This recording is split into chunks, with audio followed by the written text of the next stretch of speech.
bin Chris Burns und willkommen bei The Network. Bonjour, je suis Chris Burns et bienvenue dans The Network où l'on se connecte à un réseau de spécialistes pour aller au cœur d'une question d'actualité. Mais attention, mes invités ont 25 secondes maximum pour répondre. Jetons un œil au sujet du jour. Ein Blick auf das Thema jetzt, sofort. Les prévisions alarmistes sont devenues réalité. Les stocks mondiaux de poissons s'effondrent, en partie sous l'action de ces super chalutiers bénéficiant souvent d'argent public. Les subventions européennes, versées dans le cadre de la politique commune de la pêche, ont modernisé la flotte dans l'Union. Mais ces bateaux sont en partie responsables de la surpêche qui ravage des écosystèmes régionaux. Une pétition lancée par le WWF et regroupant 150 000 signatures appelle le Parlement européen à se battre pour réformer la politique commune de la pêche en profondeur. D'après une étude commandée par l'ONG, les prises de poissons baisseraient de 30% d'ici 10 ans dans l'Union européenne si aucune réforme radicale n'était mise en œuvre. Ce déclin entraînerait la suppression de 50 000 emplois. Que faut-il faire pour sauver le secteur de la pêche en Europe et dans le monde? L'Union européenne peut-elle influencer la politique mondiale de la pêche avant qu'il ne soit trop tard? À présent, connecté dans cette édition de The Network, ici au Parlement européen à Bruxelles, Ulrike Rodust, rapporteure du Parlement européen pour la politique commune de la pêche. Également au Parlement européen, Saskia Richards, conseillère politique pour Greenpeace. Et à La Haye, Gerhard van Balsfort, président de l'association des chalutiers congélateurs de pêche pélagique qui regroupe 25 bateaux. Une question pour vous tous, mais d'abord pour Ulrike. Peut-on dire que les super chalutiers détruisent à la fois les stocks de poissons et l'emploi? Je ne dirais pas cela de manière aussi générale. Dans la nouvelle politique de la pêche, nous allons cibler notre action sur les entreprises qui sont plus petites et artisanales. On espère un changement de direction dans la politique de la pêche, mais les chalutiers continueront de sillonner les océans partout dans le monde et si certains pensent que ce ne sera plus le cas, ils ont tort. Saskia, êtes-vous d'accord? Oui, ce qui détruit l'emploi, c'est la surpêche et les super chalutiers sont responsables de cette surpêche. Donc ils contribuent aussi au fait que nous ayons perdu en Europe ces 10 dernières années jusqu'à 30% des emplois dans ce secteur. Et de cette façon, ils sont responsables. Gerhard, vous représentez de nombreux professionnels de la pêche en Europe. Quel est votre point de vue? Eh bien, je ne suis pas du tout d'accord. En Europe, toute l'activité est déjà soumise à des quotas. La pêche n'est pas libre. Les pêcheurs ne peuvent prélever que ce qui rentre dans les quotas. Et vous pêchez ces quantités, peu importe que le bateau que vous utilisez soit grand ou petit. Quand vous avez atteint votre quota, vous vous arrêtez. Donc, ce n'est pas un sujet à débat. Les défenseurs de l'environnement estiment que les ministres de la pêche de l'UE ont réduit l'ampleur des propositions de la Commission européenne. Est-ce que Bruxelles voulait aller trop loin? Ou à l'inverse, ces propositions étaient-elles assez ambitieuses? Et je me tourne vers Saskia. La Commission avait mis sur la table des propositions intéressantes. Et c'est vrai, nos ministres les ont atténuées, manifestement en raison d'intérêts économiques et politiques à court terme, et non pas en tenant compte de la réalité et des préconisations des scientifiques en vue d'une réduction de la surpêche. Ok, Ulrike, vous voulez aujourd'hui renforcer ces propositions, non? Oui, bien sûr, la proposition de la Commission va dans la bonne direction, je pense. Et mon rapport s'appuie sur cette proposition.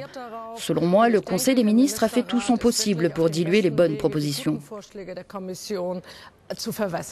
Gerhard, qu'en pensez-vous? Cela va trop loin?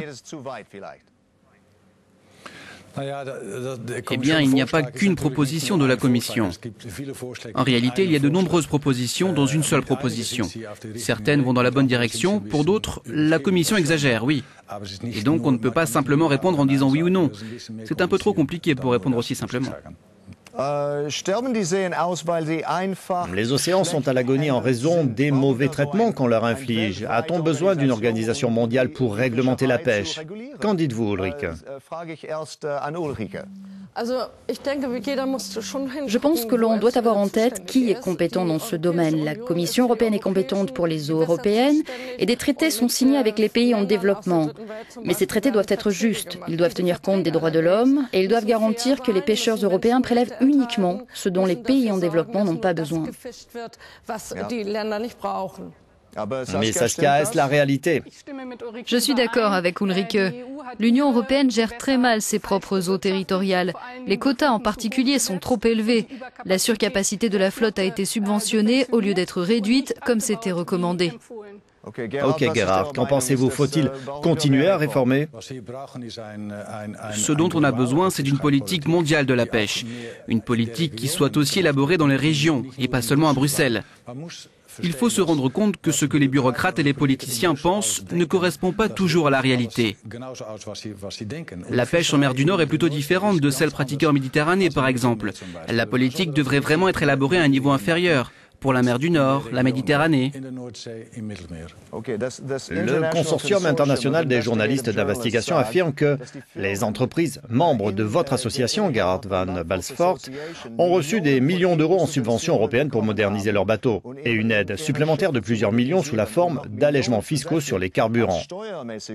Est-ce que c'est normal, Ulrike? Dans la nouvelle réforme de la pêche, il y aura encore des subventions, mais pour des choses bien précises. On ne parle pas de montants astronomiques, c'est environ 1 milliard d'euros sur 7 ans. Mais s'il vous plaît, pas pour de nouveaux bateaux. Plus personne ne veut voir ça. On veut essayer de faire les choses différemment. Saskia, cette situation est-elle habituelle ou est-ce une exception?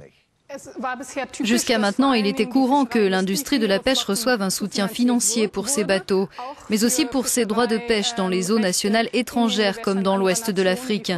Je pense aussi que cet argent destiné aux subventions, l'argent des contribuables européens, devrait plutôt être utilisé pour contrôler et rassembler des données en vue du développement d'un meilleur secteur économique de la pêche. Gerhard, à vous de vous défendre. Eh bien, c'est très simple. Nous avons 25 bateaux. Un seul sous pavillon allemand recevait des subventions. C'était dans les années 90 et cela s'explique par le fait que le bateau naviguait en réalité sous pavillon de l'Allemagne de l'Est. Les 24 autres bateaux n'ont jamais reçu de subvention de l'Union européenne. Et au sujet des taxes sur les carburants, aucun bateau, où qu'il soit dans le monde, qu'il s'agisse de navires de commerce ou de pêche ou encore de bateaux de Greenpeace, ne paye de taxes sur les carburants. Les petites entreprises de pêche affirment représenter l'avenir dans l'idée de rendre le secteur durable. Elles réclament que les subventions leur soient attribuées plutôt qu'aux super chalutiers. Qu'en pensez-vous, Ulrike? Je le répète, les subventions ne sont pas versées aux super chalutiers. C'était peut-être le cas dans les années 90, mais pas aujourd'hui. Comme je l'ai dit, on doit se concentrer sur les entreprises de pêche plus petites et artisanales, mais elles ne seront pas subventionnées pour se doter de nouveaux bateaux. On a besoin de cet argent pour le recueil des données, les contrôles, la recherche et la technologie, pour rendre les nouveaux équipements accessibles aux petits pêcheurs.